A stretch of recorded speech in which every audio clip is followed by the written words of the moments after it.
네, 오늘 그 내용은 왜 우리가 중소기업에서 평가 체계, 인사평가 체계를 구축해야 되는가? 두 번째는 어떤 방향으로 구축을 해야 되는가? 세 번째는 실제로 구축된 사례, 그리고 실제 이제 이런 평가 체계에 대한 활용, 그리고 앞으로 나아갈 방향 순으로 말씀을 드리겠습니다. 저희가 왜 중소기업에서 인사평가를 해야 되는가 하는 거는 중소기업은 늘 현재 있는 중소기업으로 머무는 것이 아니라 성장을 해야 됩니다. 그러니까 중소기업은 중견기업이 되고 대기업으로 성장을 무조건 그래야 된다는 게 아니라 중소기업도 늘 중소기업의 위치에만 있는 게 아니라 기업으로서 발전하고 성장해야 된다는 것이죠. 그러니까 중소기업이 성장 발전하려면 얼마나 나아졌는지를 확인할 수 있어야 되는 겁니다. 그러니까 이전보다 얼마나 나아졌고 그 나아진 것이 제대로 나아진 건지를 확인할 수 있어야 된다는 거죠. 그래서 중소기업의 성장과 발전 차원에서 필요하고, 두 번째는 중소기업 직원들이야말로 대기업 직원 못지않게 개인적으로 성장 발전을 해야 됩니다. 그러니까 직원들의 성장이 더 중요한 것이에요. 중소기업에 근무한다고 직원들이 역량이 떨어지거나 이런 거 아니고요. 또 그럴 필요도 없는 겁니다. 중소기업 직원들이야말로 더 성장하고 발전하고 해서 그 기업을 이끌어 나가는 주인공이 돼야 된다는 점에서 이 평가가 필요하다는 점을 말씀드리고요. 두 번째는 직원들의 복잡성이 증가하고 있습니다. 이 밑에 예를 들어 놓은 것처럼 초기의 창업 공신들, 이제 중소기업을 보면 사장님이 한 두세 명 지인이나 아는 분들하고 동료들하고 창업을 해서, 그리고 창업하고 조금 성장을 하니까 이제 자기가 알던 교수님이나 주변의 다른 사장님들한테 추천을 받아서 추천제로 입사한 직원이 있고요. 이게 더 성장을 하면 이제 공채를 하기 시작을 합니다. 공채. 그리고 공채를 지나서 이제 회사가 더 발전하기 위해서는 실무적 경력을 가진 대기업이나 아니면 다른 중견기업 등에서 경력을 가진 경력자를 또 채용하게 되는 거죠. 이런 직원들의 복잡성이 지금 혼재하고 있어요. 그러니까 이제 창업 공신들 같은 경우는 사장님이 다 아시죠. 성격도 알고 인성도 알고 미주알 고주알 일을 어떻게 하는지도 알고 다 알지만, 여기서 어디서부터 몰라지기 시작하냐면 이 공채 입사자나 경력 입사자들 잘 모르기 시작을 하는 거예요. 그러니까 사장님 혼자서 그냥 직관적으로 관리를 할 수 없는 상황에 가는 거죠. 이 절대평가는 우리가 여기서 지금 보시는 대로 상대평가와 절대평가가 있습니다. 자, 상대평가는 어떤 그룹 안에서 서열이 높은 사람한테 우수한 등급을 주는 제도예요. 대학에서 학생들 평가라든 학교에서 학생 평가하든 뭐든 상대평가는 뭐예요? 그 그룹. 대학의 경우는 수강 신청한 학생이 50명이다 하면 50명이라는 그 그룹 안에서 1등부터 5등까지 A 플러스를 주고 이런 식인 거죠. 네. 그 순위에 따라서, 서열에 따라서, 집단의 서열에 따라서. 그런데 그러면 이제 장점은 뭐냐? 상대평가는 경쟁을 촉진한다. 직원들 간에, 학교 같으면 학생들 간에 경쟁을 촉진한다. 좋은 의미로 얘기하면 선의의 경쟁을 촉진한다. 이렇게 될 수 있는 거지만 그렇지 않게 나타나는 거예요. 단점은 뭐냐? 개인이기주의, 부서이기주의가 판치게 됩니다. 이 상대평가를 하면 내가 옆 사람을 도와주면 그 사람이 더 나아져서 나보다 서열이 높아질 수 있는 거죠. 내가 저 사람을 도와줘서 저 사람이 나보다 서열이 높아지면 내 서열이 떨어지기 때문에 구조적으로 그 사람을 도울 수가 없는 겁니다. 자, 그래서 이제 우리가 중소기업의 경우에 인사평가를 상대평가에서 절대평가로 전환을 모색해 봐야 된다. 절대평가를 통해서 중소기업이 성장을 할 수가 있어야 돼요. 제가 실제로 컨설팅했던 모 회사는요, 놀라지 마세요.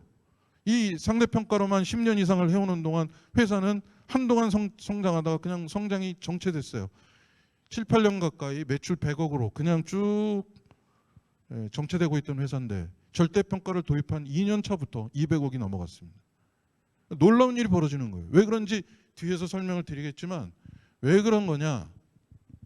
이 절대평가를 우리가 도입을 한다 그러면 CEO들이 반대를 합니다. 대부분의 중소기업 CEO들은 인건비가 상승한다고. 그분이 저희한테 첫 번째 던지는 질문이 뭐냐면, 지금 모두가 S 받으면 어떻게 합니까? 결론적으로 얘기하면 좋은 겁니다. 직원 전부가 S 받는다는 건 좋은 거예요. 왜 그런 거냐?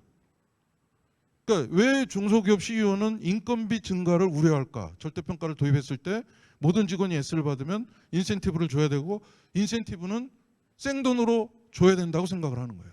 기존의 인건비가 증가된다고 생각하는 거죠. 근데 이 원리가 어떻습니까? 절대평가에서 S를 받았다는 거는 원래 세운 목표보다 110 내지 120%를 달성했다는 뜻이고, 이 110이나 120은 10% 내지 20% 초과된 실적은 당초에 없었던 수입이에요. 당초에는 없었던 수입이에요. 새로 생긴 수입에서 재원을 확보해서 그 중에 일부가 직원들한테 S등급 인센티브로 나가는 겁니다. 그러니까 이게 기존에 쓰던 인건비가 나가는 게 아니고 새로 올린 매출에서 초과된 부분이 가져온 수입 중에 일부가 재원으로 확보되는 거니까 회사도 좋고 직원 개인들도 좋은 거예요. 그러니까 이 절대평가를 도입한 회사는 특히 영업사원들의 경우에 날개를 달고 급성장을 하게 되는 겁니다. 포화 상태에 있는 시장에서가 아니라 일종의 블루오션 같은 시장에 가서 우수 직원들이 거기를 뚫고 거기서 수익을 내고, 그리고 그 고객들한테도 수익이 돌아가게 만들어주고 하니까 거기에서 급성장을 하는 거죠. 실제 이런 사례들이 많아요. 증권회사 역사에는. 우수 직원들이 지방 아주 그냥 전국 100개 지점 중에 전국의 92건 이하에 있는 그런 98위, 97위 지점에 가서 그 지점을 한 3, 4년 만에 10위권 지점으로 바꿔놓은 사례들 굉장히 많아요. 그러니까 그건 우수한 사람들이 갖는 역량을 잘 활용하라는 거죠. 회사의 성장 발전을 위해서 그쪽으로. 인사평가제도가 그런 걸 도와줘야 되는 거예요. 그쪽으로 설계가 돼야 돼요. 세 번째는 평가제도를 심플하고 쉽게 활용할 수 있도록. 그래서 뒤에서 말씀드리지만 KPI를 기반으로 한 MBO는 중소기업에 맞지가 않아요. 저희가 해보면. 중소기업에는 좀 덜 맞고, 최근에 많이 얘기되는 OKR이 이제 중소기업에 훨씬 더 맞는다고 보여집니다. 훨씬 심플해요. 그러나 이 OKR을 도입했다고 만사 다 되는 건 아니고요. OKR은 뒤에서도 얘기하지만 상당히 많은 과정 관리들이 필요합니다. 커뮤니케이션이 많아야 되고 서로 피드백을 많이 해줘야 돼요. 서로. OKR이 운영되려면. OKR의 O는 오브젝티브입니다. 목표. 이 목표에 따라서, 핵심 목표에 따라서 우리가 내야 될 핵심 결과, 키 리절트를 정확히 찾아내면 그 키 리절트를 내기 위해서 우리는 어떤 일을 해야 되는가를 찾게 되고, 우선순위를 정해서 그 일에 집중하면 KR이 달성되는 거예요. 그 KR이 달성되면서 오브젝티브가 달성되는 그런 구조인 거죠. 이 OKR은 뒤에서 보여드리지만 복잡하지가 않습니다. 대신에 과정 관리와 수식 커뮤니케이션이 전제가 돼야 돼요. 이게 안 되면 또 OKR도 실패하면. 그래서 MBO 방식에 또 KPI를 가지고 MBO 방식으로 하는 것보다는 OKR이 훨씬 중소기업에 심플하고 손쉽게 할 수 있는 것이기 때문에 좀 더 이 취지에 맞다. 평가제도를 심플하고 쉽게 활용할 수 있는 방향으로 설계할 수가 있는 것이 맞다라고 보여집니다. 자, OKR은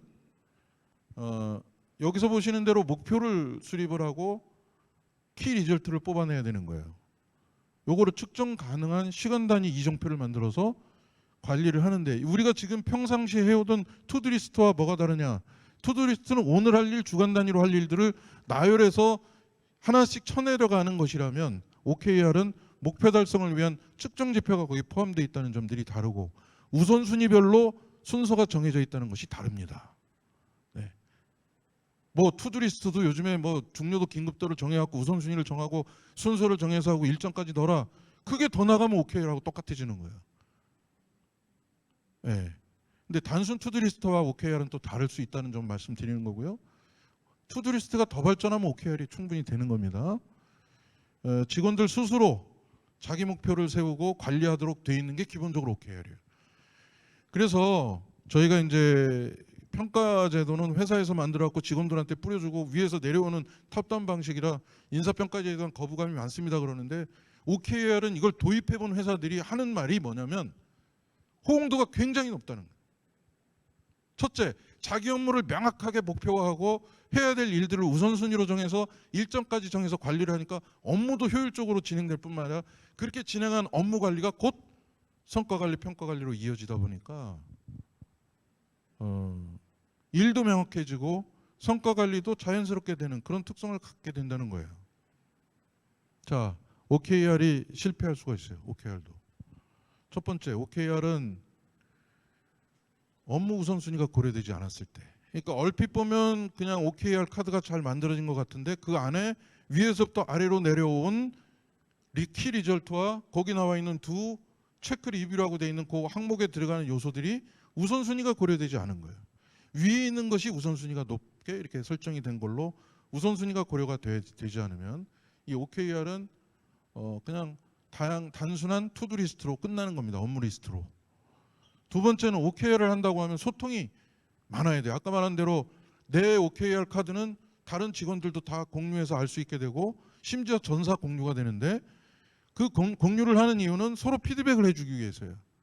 아, 요건 요렇게 하는 것이 좋더라. 내가 그 일을 신규 사이트 오픈과 전에 우리 회사 홈페이지 오픈을 내가 해본 어떤 무슨 과장이 다른 부서에 가 있는 과장이 그걸 본 거예요.